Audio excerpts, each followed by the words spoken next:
Welcome. This is Pam from Your Nurse Advocates Consulting. We've been kind of hinting about talking about the trends in the top three trends in senior care and how they might impact your family. So that's what today's Tuesday Tips is all about. We're getting ready to host a free webinar later on this month, and I'll give you more details on that. But let's go ahead and jump in to those three trends. So the three trends that are impacting senior care this year for 2024 is mental health. We're going to talk about where that came from, aging in place, and multi-generational living. And all three of them, in my opinion, um, is very related. And I believe that a lot of that stems out of our pandemic. So let's talk about that a little bit. So when we think about the trickle down effect that the pandemic had on everyone, I mean, not just our seniors, but I mean, businesses and families and kids, virtual school at home and parents trying to work, knowing their kids were I mean, it just, I know it was tremendous and I know it was a lot for everyone. But our seniors, I think, suffered probably the most emotionally. And I think especially with the adults with, that maybe had some cognitive challenges. I mean, their world was shaken. And what I mean by that is we think about the population, normally, several years ago, you'd think, okay, you get a chronic illness, you live out as long as you can in your home. And then everybody, you planned on living out those final years in a nursing home, and that just was kind of the ebb and flow of things. And then the pandemic came along and we were sending people home from the hospital, and to go to the nursing home they were going to have to isolate in their room for 14 days. That means 14 days alone in their room, doors shut. People would come in, they'd have their call light. People would come in and check on them, I'm sure not as frequently as they would have in the past. They're eating alone in their room. Kudos to some of the nursing homes around the country that really started to think about the toll that it had on our aging population in the nursing homes. They would allow outdoor visits. So they set up, in the wintertime in the Midwest. We're from Wisconsin. That probably wouldn't have worked real well. But in the warmer months, they would set up a patio. They had some picnic tables and spread things out so that loved ones could come and see their family and friends in the nursing home and be outside because they could not be in the facility. Other people that lived in the nursing home were not as lucky. I mean, we heard stories about patients that we would hear coming in and out of the hospital where their loved ones, the only interaction they got with their loved ones was literally through looking at each other through a window. When you think about being isolated in your room, for 14 days, that's, we think about,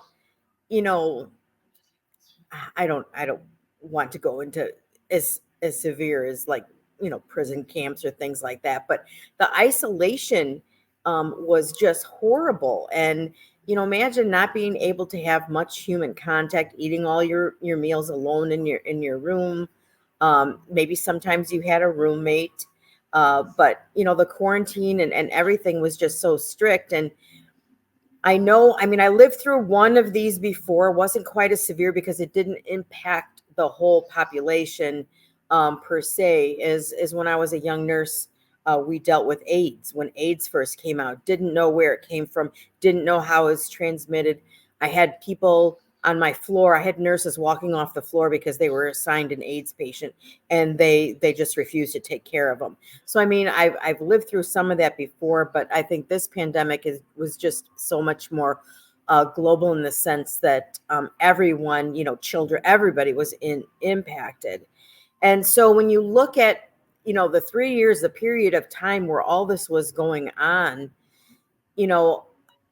our seniors were really suffering from isolation. And when you suffer from isolation, you have some mental health issues. And I truly believe that that's why mental health issues, depression and anxiety are, it doesn't surprise me that that's a big trend for our aging in 2024. Access to healthcare is nothing like it was pre pandemic. Still getting into the doctor, still getting into specialists 3 6 months down the road, unless or some of the specialists will have a triage process. If you're getting out of the hospital and it's something more severe, you may be lucky to get bumped up in the hierarchy of getting an appointment. So many things in healthcare have changed as a result of the pandemic. I mean, nurse burnout, nurses leaving the bedside, not enough care. I mean, we had nursing homes not able to take patients, not because they didn't have rooms available. They had rooms available, but they didn't have any staff. And so our whole landscape of healthcare has been affected. And so many things have come about. And we're going to do this webinar on the trends. And through this month of April, we're going to focus on each one of those individually. Our webinar is going to be more focused on how that's going to how that could each one of those trends, aging in place, multi-generational living, and mental health, can possibly impact you as a family, and what things to look at, what to consider. So we're going to have a workbook with that so that you can follow along and jot down things and answer questions as it pertains to your family. So we're really going to give kind of a master class on how to address these and see how it may impact you and your family. So that's going to be a big part of the webinar. Again, we're going to be sharing more about that in the next couple of weeks. The webinar is going to be on April 24th at 7 in the evening Central Time, so 8 Eastern Time, 5 Pacific Time, and 6 Mountain Time. So we're going to be sharing more information about that, and I will include the webinar link. But it's going to be a free webinar, free masterclass on how to handle these and looking at the change in the landscapes and how that may affect you. We're going to have a woman who has been multi-generational living for many generations and is just getting ready to move into another multi-generational situation. She's going to talk about how that works, what it was like, what the challenges are, what the benefits are. We're going to have a realtor on with us with that webinar to talk about the multi-generational living. What are some real estate considerations, housing considerations, if you're talking about doing that. So when we're talking about the impact that the nursing home had, well, now things are shifting. People have talked to family, friends, people that have been in the nursing homes. They're not wanting to go there anymore. I mean, I personally, on my advanced directives, I check the box that says I won't go in a nursing home. And the sad thing for my kids and for my family and my husband is that something happens and they can't take care of me at home, or I can't be cared for in assisted living. They're going to have to go to court to have a judge say, yeah, go ahead and put her in a nursing home. That's how much I don't want to go into one. And not that they aren't and can be amazing places. I'm not saying that. I'm just saying the landscape of the situation we are now with such staffing shortages, it makes it very difficult to care for the residents with the skeleton crews that they have. So it's really important. If sometimes nursing homes, there isn't an alternative. Sometimes when you're dealing with dementia, you need a memory care unit. We had a client where the husband promised that we not put his wife in a nursing home. At all costs, he wanted her to stay home with him, and it was at all costs. I mean, we ended, as time went on, we had 24/7 caregivers. We had locks on the windows, locks up on the doors. We had to put baby locks on all the cabinets because she was ingesting shampoo and things that she shouldn't have. It was she had behavior issues. Sometimes her husband was a stranger that was going to kill everyone in the house.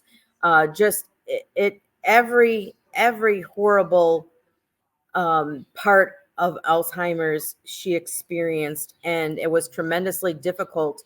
I mean, it did. I mean, for the family, it was well over $2,000 a week just to keep private caregivers and agency. And we put together a care team with volunteers. I mean, we did everything that we could. We kept her at home, but it was challenged. So I understand that there is a time where families feel that that is not their option. It's a very emotional decision. It's a very hard decision.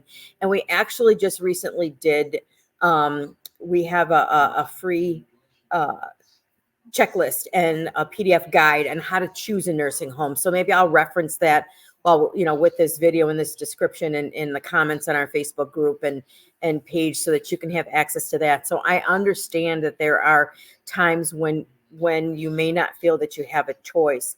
But what I'm saying is because all of that's led to this anxiety, isolation, depression in our elders. It's caused people to want to age in place. I'm not going in a nursing home is what we're hearing. What are other alternatives? If they may not be safe at home, okay, now we're looking at multi-generational living. A lot of families are displaced. We've got families in, across the country. So what does that look like? Who has to move?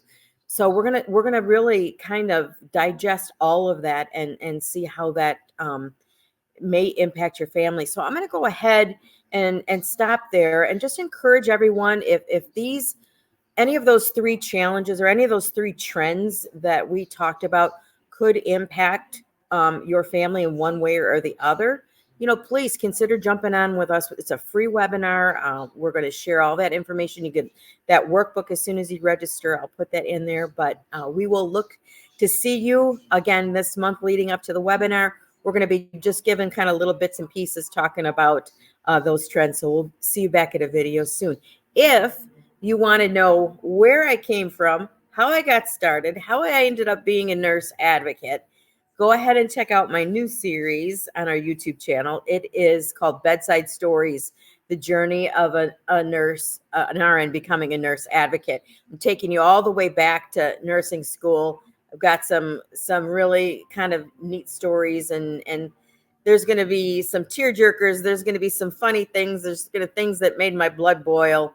But again, it's a way for you to get to know me and hopefully to know, like, and trust me, and that we may be able to help you or you and your family in the future. So check that out, Bedside Stories, on our YouTube channel. We'll talk to you soon. Take care.